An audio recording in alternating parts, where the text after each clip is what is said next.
Hello दोस्तों, कैसे हैं आप सब। आई होप आप लोग अच्छे होंगे दोस्तों। तो आपका स्वागत है हमारे YouTube channel study for ITI में। जैसा कि दोस्तों आपको मालूम है कि मैं फिटर थ्योरी सेकंड ईयर का 500 प्लस क्वेश्चन की सीरीज करवा रहा हूं, जिसमें से ये पार्ट 3 है। और अगर आपने पार्ट 1 और पार्ट 2 वीडियो नहीं देखा है तो उसका लिंक डिस्क्रिप्शन में दिया हुआ है, आप वहां पे जाके चेक कर सकते हैं। और आई बटन में भी इसका लिंक दे दिया जाएगा, आप या वहाँ पे जाके पहले पार्ट 1 और पार्ट 2 देख लीजिएगा। ठीक है दोस्तों, तो 1 से 50 तक हमने पार्ट 1 पार्ट 2 करके क्वेश्चन बना दिया है। तो आज चलिए हमारा 51 से क्वेश्चन स्टार्ट होगा। उससे पहले दोस्तों मैं आपको बता दूं, अगर आप हमारे चैनल पर नए हैं तो चैनल को सब्सक्राइब कर लीजिए और बेल आइकन के नोटिफिकेशन को ऑल पर प्रेस कर लीजिए। इसे अपने दोस्तों में ज़्यादा से ज़्यादा शेयर कीजिए, वीडियो को लाइक जरूर करें। चलिए दोस्तों, अपना क्वेश्चन हम स्टार्ट करते हैं। आज हमारा क्वेश्चन नंबर है 51 से। ठीक, चलिए। तो हमारा क्वेश्चन है, जिब हेड की का उपयोग करने का क्या फ़ायदा है। टैपर फिटिंग के लिए, मतलब टैपर फिटिंग के लिए इस्तेमाल किया जाता है, या आसानी से निकाला जा सकता है, या यूनी डायरेक्शनल टॉर्क प्रदान करता है, या फिर हाई स्पीड एप्लीकेशन में अच्छा है। तो दोस्तों मैंने पार्ट 1 वीडियो बनाया है, पार्ट 2 उसमें मैं जब जिब हेड की पढ़ाया था तो उसमें मैं बताया था कि जिब हेड की का उपयोग करने का क्या फ़ायदा होता है। ठीक है, उसका फिगर भी क्वेश्चन में मैंने करवाया था। अगर आपने पार्ट 1 2 नहीं देखा है तो कृपया करके जाके उसको पहले देख लीजिएगा। तो चलिए, इसका जो राइट आंसर हो जाएगा दोस्तों वो है ऑप्शन बी, आसानी से निकाला जा सकता है। ठीक है, चलिए नेक्स्ट क्वेश्चन पे चलते हैं दोस्तों। अगर आपको किसी भी क्वेश्चन का आंसर मालूम हो तो आप हमें कमेंट बॉक्स में जरूर बताइएगा, जिससे आपकी तैयारी एकदम बेस्ट हो। चलिए, हमारा नेक्स्ट क्वेश्चन है दोस्तों, नुकीले कोनों को फिनिश करने के लिए किस फाइल का उपयोग किया जाता है। Pillar file, refiller file, barrage file, या वर्डिंग फाइल। तो इसका आंसर आपको मालूम है दोस्तों, तो मैं बार बार कहता हूँ आप हमें कमेंट जरूर करिए इसका राइट आंसर क्या होगा। तो इसका जो राइट आंसर हो जाएगा वो है ऑप्शन सी, बैरेज फाइल। ठीक, नुकीले कोनों को फिनिश करने के लिए बैरेज फाइल का उपयोग किया जाता है। चलिए नेक्स्ट क्वेश्चन है हमारा, इस फाइल का नाम बताइए। ये देखिए, ये मोस्ट इंपॉर्टेंट क्वेश्चन है दोस्तों, ये बार बार एग्जाम में पूछे जाते हैं। ये मैंने पार्ट 1 और 2 वीडियो में भी इसको पहले भी बता दिया है। मैं मॉडल पेपर भी मेरा बना हुआ है, प्लेलिस्ट में आप चेक कर सकते हैं, उसमें भी आप देखेंगे तो ये क्वेश्चन जरूर पूछा गया था। तो ये कौन सी फाइल है, अगर आपको मालूम है तो कमेंट जरूर करें। Tinker file, crossing file, switch pattern file, या ड्रेडनॉट फाइल। तो दोस्तों इसका जो राइट आंसर हो जाएगा वो है ऑप्शन ए, टिंकर फाइल। ठीक, ये कौन सी फाइल है, टिंकर फाइल। चलिए नेक्स्ट क्वेश्चन की ओर आगे चलते हैं दोस्तों। वीडियो अच्छी लग रही है तो वीडियो को लाइक जरूर कर दें, अपने दोस्तों में शेयर जल्दी से जरूर कर लें। चलिए, आकृति की पुष्टि करने हेतु वर्कपीस को जांचने के लिए किस उपकरण का उपयोग किया जाता है। आकृति की पुष्टि करने हेतु वर्कपीस को जांचने के लिए किस उपकरण का उपयोग किया जाता है। Profile gauge, snap gauge, caliper gauge, या प्रोग्रेसिव गेज। तो इसका जो राइट आंसर हो जाएगा दोस्तों वो है ऑप्शन ए, प्रोफाइल गेज। आकृति की पुष्टि करने हेतु वर्कपीस को जांचने के लिए प्रोफाइल गेज का उपयोग किया जाता है। ऑप्शन ए इसका राइट आंसर हो जाएगा। चलिए नेक्स्ट क्वेश्चन की ओर आगे चलते हैं। फिलर गेज का उद्देश्य क्या है दोस्तों। फिलर गेज मैंने कई बार बता दिया है, ये बार बार आ रहा है, इसका मतलब है कि ये मोस्ट इम्पॉर्टेंट है दोस्तों। ठीक है, ये मोस्ट इम्पॉर्टेंट क्वेश्चन है दोस्तों, इसको आप लोग अच्छे से देखिएगा। हाँ, फिलर गेज का उद्देश्य क्या है। ड्रिल किए गए छेद की गहराई जांचना, स्क्रू थ्रेड की पिच जांच करना, वर्कपीस की त्रिज्या जांच करना, या मिलने वाले भागों के बीच गैप की जांच करना। तो इसका जो राइट आंसर हो जाएगा दोस्तों वो है मिलने वाले भागों के बीच गैप की जांच करना। चलिए, ऑप्शन डी इसका राइट आंसर हो जाएगा। चलिए नेक्स्ट क्वेश्चन की ओर आगे चलते हैं दोस्तों। हमारा नेक्स्ट क्वेश्चन है, इस गेज का नाम क्या है। तो दोस्तों आपसे इस गेज का नाम पूछ रहा है। अगर आपने पढ़ा होगा तो आप फिगर देखे होंगे किताब में, तो आपको मालूम होगा ये कौन सा गेज है। ये हमारा है wire gauge, standard wire gauge. Option D इसका राइट आंसर हो जाएगा, स्टैंडर्ड वायर गेज। ठीक, इससे वायर की थिकनेस की जांच की जाती है, या शीट मेटल की भी थिकनेस की भी जांच की जाती है। इससे ठीक चेक किया जाता है, वायर गेज है ये। तो चलिए नेक्स्ट क्वेश्चन की ओर आगे चलते हैं दोस्तों। ये फिगर वाले क्वेश्चन है, ये मोस्ट इम्पॉर्टेंट है, इसको आप लोग एक बार जोड़ दीजिएगा और इसको बस देखते जाइए। और आप लोग अगर कमेंट करेंगे ना, उससे आपका तैयारी हो जाएगा बेस्ट, और आपसे जब आप कंप्यूटर बेस्ड एग्जाम देने बैठेंगे तो उसमें आपसे गलती नहीं होगी। चलिए नेक्स्ट क्वेश्चन है हमारा, बाहरी व्यास की जांच के लिए किस गेज का उपयोग किया जाता है? बाहरी व्यास की जांच के लिए किस गेज का उपयोग किया जाता है? Plug gauge, plain ring gauge, taper ring gauge या प्रोग्रेसिव प्लग गेज? दोस्तों सिंपल सा पूछ रहा है, बाहरी व्यास की जांच के लिए। ये तो नहीं कर रहा है ना थ्रेड, मतलब बाहरी थ्रेड व्यास की जांच के लिए नहीं, सिंपल कर रहा है बाहरी व्यास की जांच के लिए। तो हमारा हो जाएगा प्लेन रिंग गेज। ठीक, plain ring gauge option B इसका राइट आंसर हो जाएगा। चलिए नेक्स्ट क्वेश्चन की ओर आगे चलते हैं दोस्तों। हमारा नेक्स्ट क्वेश्चन है, आकार के निर्माण के लिए स्लिप गेज को एक साथ जोड़ने की क्रिया को क्या कहते हैं? ये दोस्तों ये क्वेश्चन मैंने आपको कई बार करवाया है। आकार के निर्माण के लिए स्लिप गेज को एक साथ जोड़ने की क्रिया को क्या कहते हैं? तो ऑप्शन डी इसका राइट आंसर हो जाएगा, रिंगिंग। उसको रिंगिंग कहते हैं। ठीक, स्लिप गेज को आपस में साथ जोड़ने की प्रक्रिया होती है, उसको रिंगिंग कहते हैं। ठीक, चलिए ऑप्शन डी इसका राइट आंसर हो जाएगा। हमारा नेक्स्ट क्वेश्चन है दोस्तों, साइन बार बनाने के लिए किस मटेरियल का उपयोग किया जाता है? साइन बार बनाने के लिए किस मटेरियल का उपयोग किया जाता है?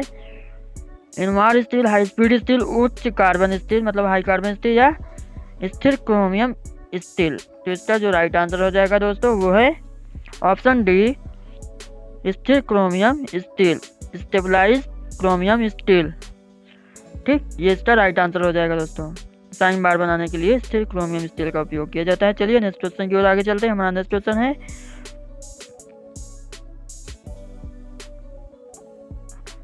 साइन बार की लंबाई कैसे निर्दिष्ट की जाती है? ये आपसे पूछ रहा है, साइन बार की लंबाई कैसे निर्दिष्ट की जाती है?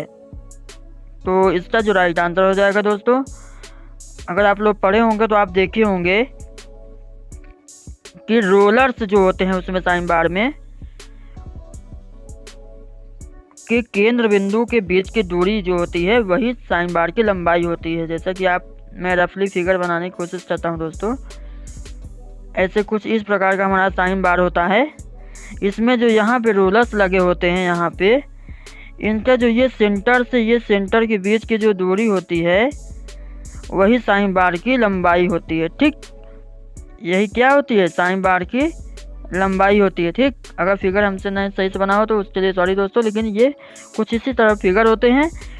तो ये जो दो रोलर्स होते हैं साइन बार में, इसके सेंटर से सेंटर की दूरी जो होती है वो साइन बार की लंबाई होती है। ठीक, चलिए दोस्तों नेक्स्ट क्वेश्चन की ओर आगे चलते हैं। तो इसका आंसर जो हो जाएगा वो ऑप्शन सी। ठीक, रोलर्स के केंद्र बिंदु के बीच की दूरी। चलिए नेक्स्ट क्वेश्चन की ओर आगे चलते हैं दोस्तों। हमारा नेक्स्ट क्वेश्चन है, साइन बार के साथ जांच करते समय कौन त्रिभुज ट्रायंगल का कर्ण बनाता है? पूछ रहा है, साइन बार के साथ जांच करते समय कौन त्रिभुज ट्रायंगल का कर्ण बनाता है? तो इसके लिए दोस्तों मैं आपको समझाने की कोशिश करता हूँ।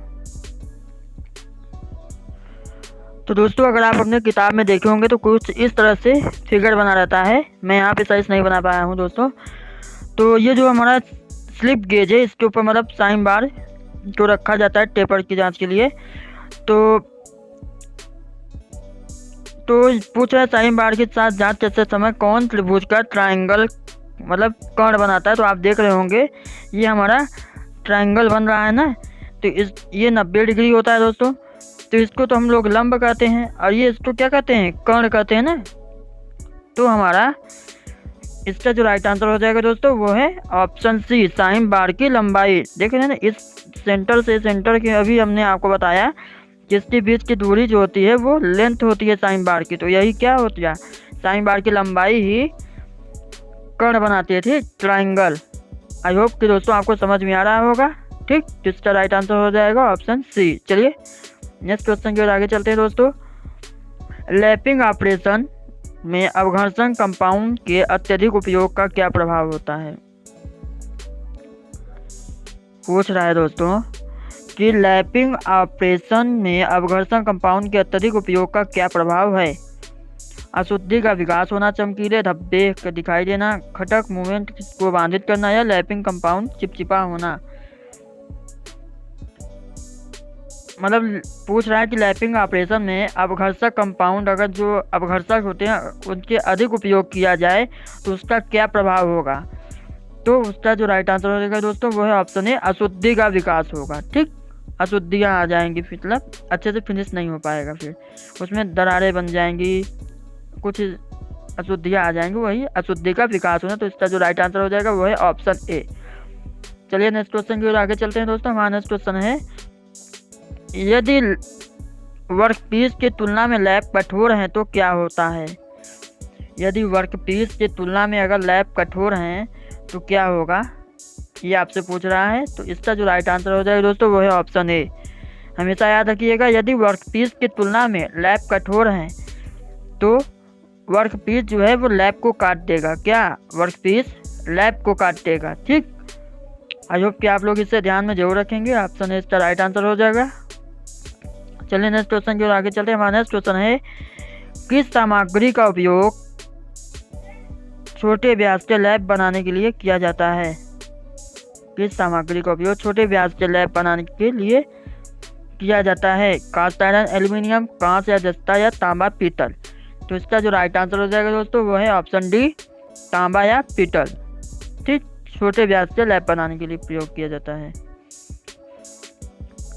चलिए, सतह टेक्सचर मापने का उपकरण का नाम क्या है। ठीक, ये कौन सा सरफेस टेक्सचर है वही आपसे पूछ रहा है। तो अगर आप पढ़े होंगे तो आप ऑप्शन देख लीजिए, dial test indicator, electrical surface indicator, electronic surface indicator, mechanical surface indicator. तो दोस्तों इसका जो राइट आंसर हो जाएगा वो है option D, mechanical surface indicator. ठीक, ये आपसे गलत नहीं होना चाहिए दोस्तों। ये क्या है हमारा, मैकेनिकल सरफेस इंडिकेटर। चलिए नेक्स्ट क्वेश्चन की ओर आगे चलते हैं।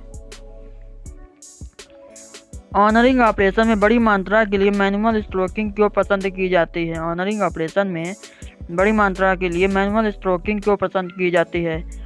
तो दोस्तों इसका जो राइट आंसर हो जाएगा वह है ऑप्शन सी, कम टॉलरेंस रखने के लिए। ठीक, कम टॉलरेंस रखने के लिए इसलिए मैनुअल स्ट्रोकिंग पसंद की जाती है, ताकि उसमें शुद्धता ज़्यादा रहे। ठीक, इसलिए करें ना, कम टॉलरेंस में रखने के लिए ऑप्शन से इसका राइट आंसर हो जाएगा। चलिए नेक्स्ट क्वेश्चन की ओर आगे चलते हैं। हमारा नेक्स्ट क्वेश्चन है, हार्डनिंग करने का उद्देश्य क्या है। हार्डनिंग करने का उद्देश्य क्या है। तो इसका जो राइट आंसर हो जाएगा वो है ऑप्शन सी, काटने की क्षमता को बढ़ाना। ठीक, आप लोग हमेशा याद रखिएगा, काटने की क्षमता को बढ़ाने के लिए हार्डनिंग किया जाता है। ठीक, हार्डनिंग। चलिए नेक्स्ट क्वेश्चन की ओर आगे चलते हैं दोस्तों। हमारा नेक्स्ट क्वेश्चन है, ऊष्मा उपचार की कौन सी विधि द्वारा किस जाप में मशीनीकरण और डक्टिलिटी का सुधार होगा। एनिलिंग, हार्डनिंग, टेम्परिंग या नॉर्मलाइजिंग। ठीक, तो इसका जो राइट आंसर हो जाएगा दोस्तों वो है ऑप्शन ए, एनिलिंग। ऊष्मा उपचार की कौन सी विधि द्वारा किसी जाप में मशीनीकरण और डक्टिलिटी का सुधार था, तो उसका आंसर हो जाएगा ऑप्शन ए, एनिलिंग। चलिए नेक्स्ट क्वेश्चन की ओर आगे चलते हैं दोस्तों। हमारा नेक्स्ट क्वेश्चन है, हीट ट्रीटमेंट प्रक्रिया में फ्लेम हार्डनिंग का नुकसान क्या है। ठीक, तो इसका जो राइट आंसर हो जाएगा दोस्तों वो है ऑप्शन डी, छोटे वर्कपीस के लिए उपयुक्त नहीं है। मतलब वो जो फ्लेम हार्डनिंग होता है वो छोटे वर्कपीस के लिए उपयुक्त नहीं होता है। ठीक, तो इसका right answer D, option D हो जाएगा। चलिए नेक्स्ट क्वेश्चन की ओर आगे चलते हैं दोस्तों। हमारा नेक्स्ट क्वेश्चन है, बेस मेटल की परतों को रोल या लेयर्स खींचने द्वारा किए गए धात्विक कोटिंग की विधि का नाम क्या है। स्प्रेइंग, क्लैडिंग, इनेमेलिंग या मोल्टन मेटल बाथ। तो दोस्तों बेस मेटल पर मेटल की परतों को रोल या लेयर्स खींचने के द्वारा किए गए धात्विक कोटिंग करने की विधि का जो नाम है वो है हमारा ऑप्शन बी, क्लैडिंग, ठीक, ऑप्शन बी क्लैडिंग इसका राइट आंसर हो जाएगा। चलिए ये आप लोग ध्यान में रखिएगा, ये मोस्ट इम्पॉर्टेंट क्वेश्चन है दोस्तों, ठीक। चलिए आप लोग वीडियो को एंड तक जरूर देखिएगा दोस्तों। ये है हमारा, यदि हब या पुल्ली को अच्छी रूप से कुछ दूरी तक शाफ्ट पर स्लाइड करना है तो किस प्रकार की कुंजी का उपयोग किया जाता है? फेदर की, फ्लैट सैडल की, सर्कुलर टेपर की या हॉलो सैडल की, ठीक। तो इसका जो राइट आंसर हो जाएगा दोस्तों वो है ऑप्शन ए फेदर की। यदि हब या पुल्ली को अच्छी रूप से कुछ दूरी तक शाफ्ट पर स्लाइड करना है, जी हाँ दोस्तों, स्लाइड करना है तो किस प्रकार की कुंजी का उपयोग करेंगे? फेदर की, ऑप्शन ए इसका राइट आंसर हो जाएगा। चलिए नेक्स्ट क्वेश्चन की ओर आगे चलते हैं। ये देखिए फिगर से रिलेटेड क्वेश्चन आ गया, पूछ रहा है इस फाइल का नाम क्या है? तो अगर आप लोग पढ़े होंगे तो आसानी से इसका जवाब दे सकते हैं। Pillar file, wording file, Dreadnought file, Swiss pattern file. तो इसका जो राइट आंसर हो जाएगा दोस्तों वो है option B wording file. Option B इसका राइट आंसर हो जाएगा। कौन सी फाइल है हमेशा याद रखिएगा, एग्जाम में आ जाए तो आपसे गलती नहीं होना चाहिए, वर्डिंग फाइल है, ठीक। वीडियो अच्छी लगे तो वीडियो को लाइक जरूर करें, अपने दोस्तों में इसे ज़्यादा से ज़्यादा शेयर जरूर करें। हमारा नेक्स्ट क्वेश्चन है दोस्तों, कौन सा नट बोल्ट के सिरे की चूड़ियों को नुकसान होने से बचाता है? कैप नट, कैसल नट, स्लॉटेड नट या नर्ल नट?